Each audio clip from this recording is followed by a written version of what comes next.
Hi, my name's Phil. I like talking about politics, and in this video I like to discuss the news that the EU Parliament has finally voted on and ratified the Brexit deal, which will have annoyed the hardliners in the Conservative Party, and then consider what the EU are going to do to turn this to their advantage in the battle for the Northern Ireland Protocol. But first, if you'd like to be notified of daily news and politics, please subscribe to the channel and click the bell notification icon. So first things first, this ratification was supposed to take place last month. It did not, because Boris Johnson had announced his intention to unilaterally change the terms of the Northern Ireland Protocol, a key legal mechanism within the withdrawal agreement. So the EU Parliament suspended their original voting schedule. After all, how could they vote in favour of one treaty with the UK when the UK was breaching another treaty it had agreed to just a year before? But here we are, with the EU Parliament voting in favour of that agreement whilst the UK government is still not publicly committing to the protocol.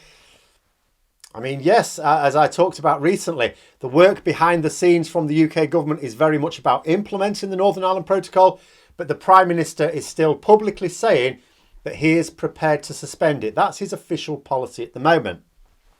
He's also not implemented it according to the agreed timetable. But the EU Parliament have now ratified the treaty when nothing has fundamentally changed compared to when they said they wouldn't be able to ratify it. We're going to have to put the vote off. So why? Simple answer is that time is up. If the agreement were not ratified by April the 30th, then on May the 1st, we'd be in a no-deal Brexit scenario. Currently we have the deal in place as a holding measure. It's a transition period, effectively, which is due to expire. The whole thing would have been null and void. Even more trade barriers would go up, tariffs on everything, exactly what the lunatic fringe of the Conservative Party would want. Then they can pressure Johnson into dropping the withdrawal agreement in retaliation, which of course includes the Northern Ireland Protocol. And it would be hugely damaging to Johnson's government. The blame would be laid squarely at his feet for making it impossible to trust him over this agreement when he won't meet his obligations on the earlier one. But the EU do not want a no-deal Brexit. It would also be damaging for them. Just because it would be more damaging for the UK was apparently not a good enough reason to do it. Cutting off their nose to spite their face, not really what they wanted to do.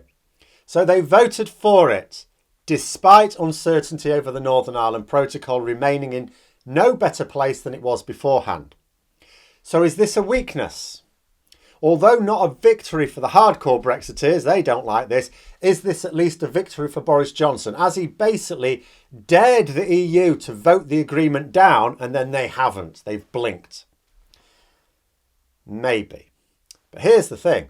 So I was reading some interesting comments, first of all in Veldt. Now, when Johnson initially threatened not to implement the April measures agreed last year, the EU suggested taking action as permitted in the Trade and Cooperation Agreement. I talked about this a little while ago. Essentially, in the Brexit deal, the EU have the right to unilaterally impose sanctions on the UK if we do anything to provide an unfair competitive advantage over EU businesses. Well, not applying correct checks on goods, thus potentially allowing goods unlawfully into the EU, is likely to qualify. I mean, I don't know, I'm not a legal expert, but that was what was being proposed in Veldt this week. David McAllister of the CDU said that once the agreement was fully ratified, the EU would be able to suspend parts of the Trade and Cooperation Agreement.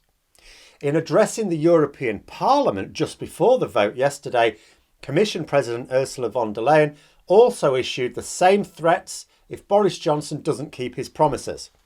She said that ratification of the deal will equip them with new ways to exert pressure on Britain. Now, if they are minded to do this, this ratification will be less of a victory for Johnson and more of another torpedo coming his way. It sounds to me like there's influential voices in the EU Parliament calling upon the Commission to use these powers to apply trade sanctions on the UK if it doesn't comply with the Northern Ireland Protocol properly. None of this nonsense about the UK rewriting the deadlines for certain things to come online. No, put them online. we've got a timetable, we agreed a timetable, follow that timetable, or we'll be taking unilateral action of our own. I mean, yes, I know the EU has already begun legal action against our non-compliance, but that sort of thing takes ages, years sometimes. What the EU will potentially be relishing is legal recourse that they can put into action within weeks. Now, I'm not saying that this is what will happen, but it could well be that Boris Johnson is facing a double whammy at the end of May. Damaging revelations from Dominic Cummings in the parliamentary inquiry into his handling of the pandemic, as well as trade sanctions being applied by the EU. And the thing is, that second one doesn't go away with the replacement for the Prime Minister. If Boris Johnson's forced to resign, a new leader may well be able to brush off the disaster of the pandemic response, essentially pinning the blame on Johnson, even though they were all in it together. But the Northern Ireland Protocol doesn't go away. Fail to honour it and face even more crippling trade sanctions than Brexit has already delivered. Retaliate with an ill-advised trade war? Oh, is that the suggestion? So what we do is, if they're going to apply trade sanctions to us, we'll do the same to them. Oh, okay. How are we going to do that when we're not applying checks to EU goods coming into the country? Oh, so we're going to apply the checks, are we? Great stuff. Enjoy our food shortages. Because that's why we're not applying those checks right now. It's not because we don't want to. We don't have the systems in place.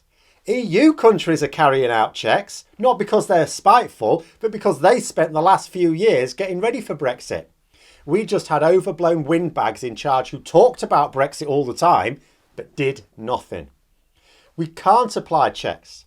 And so we are in no position to start a trade war with the EU, even if it were advisable if we had those systems in place. If the EU want to play hardball, I don't know if they do, but if they do, then they will find it much easier to do it with us than similarly large economies around the world.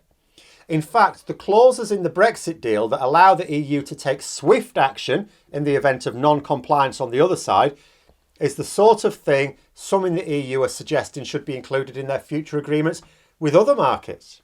They seem to quite like the idea of not having to fart about with lengthy legal battles. So then let's say that Johnson or his successor do behave themselves and comply with the Northern Ireland Protocol, as I would expect they would as the path of least resistance. What about the lunatics in the Conservative Party? Because they don't like the Northern Ireland Protocol. I could add in some unionist groups in Northern Ireland, but the Tories don't give a crap about that. Surely they should have learnt that lesson by now. So if the EU do decide to use these powers that both the Parliament and the Commission are talking about, then some Brexit chickens are going to come home to roost for the Conservatives. So it's really a question of this.